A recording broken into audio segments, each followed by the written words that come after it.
कभी शोला, कभी शबनम, कभी शोला, कभी शबनम। तुम इन मामलात से दूर दूर रहो। बस बैठ गई चुप करके। हाँ, मुझे नहीं पता मैं यहाँ पे क्यों आई हूँ, कि बस मैं ही मैं हूँ, बाकी सब मेरे आगे कीड़े मकोड़े हैं। तो सुन लिया करे, मैं बेरोजगार बोलते रहते हैं। बाप दिल आवेज बीमार थे। सरप्राइजिंग ट्विस्ट वाला। बिच्छू जो है ना वो डंक मारता है, बिच्छू डसता नहीं है। दुनियापुर की ये वाली एपिसोड जो है ना, मुझे इसमें बिल्कुल भी अच्छा नहीं लगा। क्या बेहुदा किस्म की आप लोग ये एक्टिविटी करवा रहे हैं बेचारी अना से। आपको खुद एहसास होना चाहिए जब आप ड्रामे को एक इतने टर्निंग पॉइंट पर लेकर आ रहे हैं, तो अना जैसी लड़की जो इतनी अना परस्त है, वो किस तरह से रात के वक्त इतने पहरेदारों के बीच में से निकलकर और उसकी शामिर की हवेली में पहुंच जाएगी और उसको बुर्का पहना के वहां पे खड़ा कर दिया। मुझे बिल्कुल कोई लॉजिक नहीं समझ में आई। और मुझे लगा कि एक बड़ी शायद थोड़ी सी एक सीन बनता। हाँ, और नहीं, उसके अलावा भी बहुत सारी चीजें थी भाई। इतने सारे लोग थे, इतने पहरेदार थे, और उसमें उसने अपनी इज्जत और अपनी वकार का बिल्कुल ख्याल नहीं रखा। मुझे अना से ये बिल्कुल उम्मीद नहीं थी कि वो इस तरह से शामिर के घर जा पहुंचेगी। फिर जो है ना, जो इसकी जो क्या नाम है इसका, नवाब की तीसरी बीवी, क्योंकि अब तो मेंशन हो गया कि वो कौन सी वाली तीसरी बीवी। तो जो नवाब साहब ने ये कहा ना कि कौन सी बीवी, जब वो उसका फोन आता है तो बाकी तो दो उसकी मर चुकी हैं, तो तीसरी बीवी होगी ना। और वो जो बीवी थी वो उसके पास उसके हाथ फोन लगा, वो फोन कौन सी बीवी कह रहा होगा कि वो निम्रा है या फिर नौशाबा है, वो इसमें कंफ्यूज होगा। Oh yes, you are right. अच्छा, फिर उसके बाद वो जो एक और कहानी जो उसने शुरू की, वो फोन जो है वो फोन कहाँ से अभी तक चार्ज पड़ा हुआ था वहां पर, जिससे उसने उठा के क्योंकि आइडेंटिटी आ रही है ना उसके ऊपर कि ये किसका फोन है, ठीक है ना। किसका फोन था? तीसरी बीवी का। उसका फोन नहीं था, वो उसका फोन था, मदीहा का फोन था। तो ये कैसे आ गया, ये वाला सेंटेंस कैसे आया, ये कहाँ से आया, ये डायलॉग कैसे आया? उसने कहा जो नौकर आया है ना, उसने आके उसके हाथ में, नवाब के हाथ में फोन पकड़ाया है और उसने कहा आपकी तीसरी बीवी का फोन है। देखिए मैं बताती हूँ, मदीहा का फोन उस वक्त तक फोन नहीं उठाया हुआ था। नहीं, जो उसने मदीहा का फोन पड़ा हुआ था, नौशाबा ने उठाया और कॉल की। उसको नंबर याद था, उसने नंबर पे कॉल की। तो वो होता है ना कि नवाब साहब है, उनके असिस्टेंट ने कॉल उठाई, बात की कि कौन है, तो फिर वो जाके नवाब को दिया कि मैं नौशाबा बात कर रही हूँ और ये है, नवाब साहब से बात करना चाहती हूँ। बहरहाल वो भी एक बड़ा ही बेहुदा सीन था। इतना कोई केयरलेस नहीं होता कि अपना फोन ऐसे सामने रख दिया और कोई भी उठा के उसको यूज कर। आजकल तो हर बंदा अपने फोन पे जो है पासवर्ड लगाता है। कौन है जो अभी वापस छूट के आया है, जो नौरोज के सामने बैठा हुआ था? जमीर तो बैठे, इन्होंने मेरे साथ ये किया, लेकिन फिर भी जमीर ने अगली टीजर में बकवास कर दी। जमीर तुम क्या करना चाह रहे हो? अच्छा, और एक और चीज भाई, मुझे ना इसमें नुमान एजाज पे भी कहना है कि जब वो जाती है ना अना उसके पास, तो हमेशा इतना हैगर्ड सा उसको दिखाते हैं, यूं पड़ा हुआ है, आंखें आधी बंद हैं आधी खुली हुई हैं।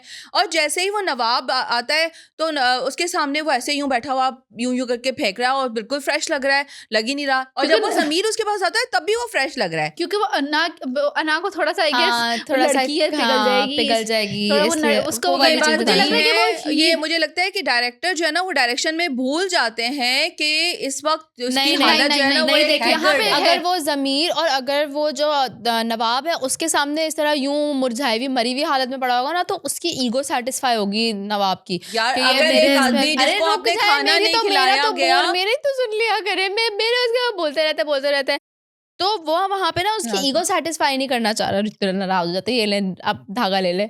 वो उसकी ईगो नहीं सेटिस्फाई करना चाह रहा वहां पे, ये इसको शो करके कि हाँ तुम्हारी कैद में होने से मुझे सब कुछ हो रहा है। कितना डैश है, इसने अपनी बीवी को भी मार दिया, अना की माँ को। और ये एकदम से जो उसने रिवील किया ना, वो कहता है कि जाओ तुमने मुझ पे एहसान किया, मैं तुम पे एहसान करूं। That was a very surprising twist. अच्छा, मुझे एक और बात भी, ये क्या बात हुई जब वो आती है अना उसके कमरे में और आके उसको कहती है कि अब से आप इस कमरे तक महदूद हैं, तो वो कमरे से बाहर भी निकल रहा है, वो बाहर घूम भी रहा है, वो अपनी दवाइयां भी कर रहा है, तो वो तो कमरे तक महदूद था।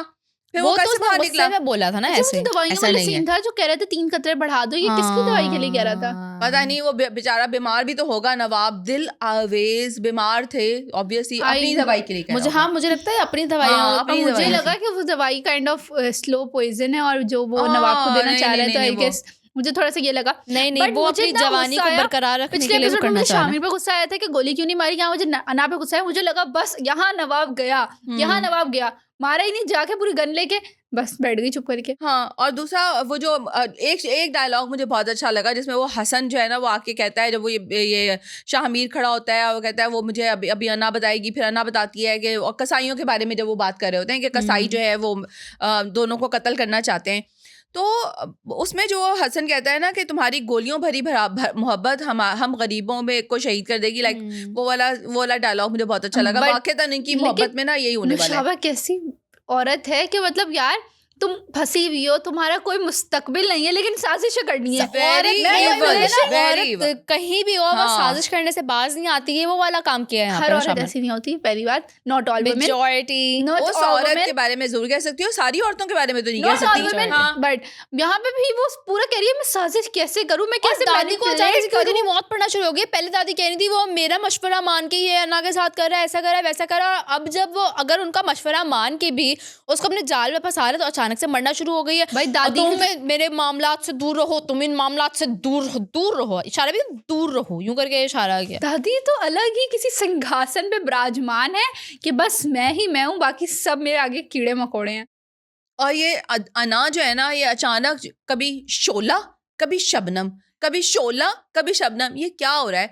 अना एक ही तरफ रह बहन तू, मतलब कुछ समझ में नहीं आ रहा ना। अब वो वो उसके एक प्यार अजीब में किस्म के पिघल गई। कॉन्फ्लिक्टिंग किस्म के जो है वो अपने ही या स्टेटमेंट्स हैं फिर उसके। ये भी अन्ना की एक चाल है, because why would she be like मुझे नहीं पता मैं यहाँ पे क्यों आई हूँ, या मुझे नहीं पता मुझे मार दो, तो मुझे मार दो, मैं इसीलिए आई मैं हूँ। तुम्हारे ऊपर ऐसे लहर मुझे जमीर का जरूर एक वो लग रहा है कि ये जमीर कौन जो ये करेगा? कर रहा है ना, वो मुझे उसका कुछ पार्ट लग रहा है कि वो कुछ ड्रामाबाजी कर रहा है। अना का तो मुझे देखें, समझ ही नहीं आ रहा कि क्या करतूत करी है। ज़मीर ना अभी थाली का बैंगन बना पाए। वो कह रहा है जहाँ से मुझे फायदा मिलेगा ना, जहाँ से मेरी जान बख्शी जाएगी, जहाँ से मुझे ज्यादा प्रॉफिट मिल जाएगा, मैं वहाँ चला जाऊँ। उसको अगर होगा कि नौरोज के साथ मुझे ज्यादा अच्छा काम मिल जाएगा कुछ, तो वो नौरोज के साथ चला जाएगा। अगर उसको लगेगा नवाब तो ठुस है ना, बिल्कुल नवाब, उसको पता है नवाब के साथ रहकर उसको कुछ भी नहीं मिलने वाला। अना भी बिल्कुल ठुसी हुई भी है, अना तो जना दुनिया पूल लुटाने के चक्कर में, तो अभी वो नौरोज के साथ होना चाह रहा है ताकि बट नेक्स्ट वैसे बहुत ही अच्छा हो जाएगा अगर अना और शाहमीर दोनों की शादी हो जाए, तो भाई होगी तो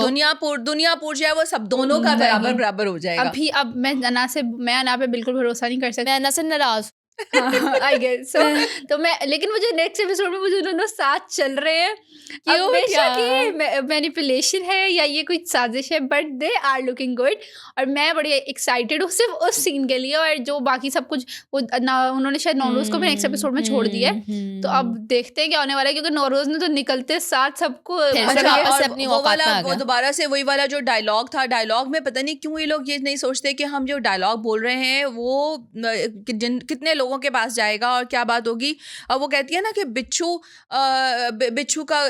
का काम है कि वो डसेगा। तुमने बिच्छू और मेंढक की कहानी सुनी है वो वाला? बिच्छू जो है ना वो डंक मारता है, बिच्छू डसता नहीं है। प्लीज करेक्ट करें इसको, अपनी उर्दू करेक्ट करें।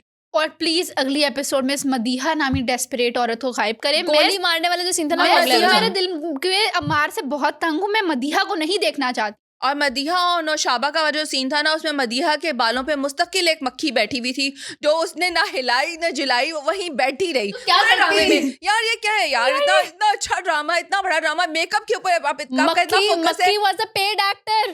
कैमरामैन को मक्खी क्यों नहीं नजर आई? टेक्निकल एरर्स आ जाते हैं। मक्खी was a paid actor, you don't know वो प्रॉप था। नेचुरल एरर है जी नहीं, नई क्लिप निकली है। ना से वहां पे घूम रही थी और पता नहीं क्या क्या कर रही है। उन्होंने मदीहा का आईलाइनर गलत लगाया था, मक्खी इसलिए बिठाई कि लोगों का ध्यान मक्खी पे जाए। ये चीज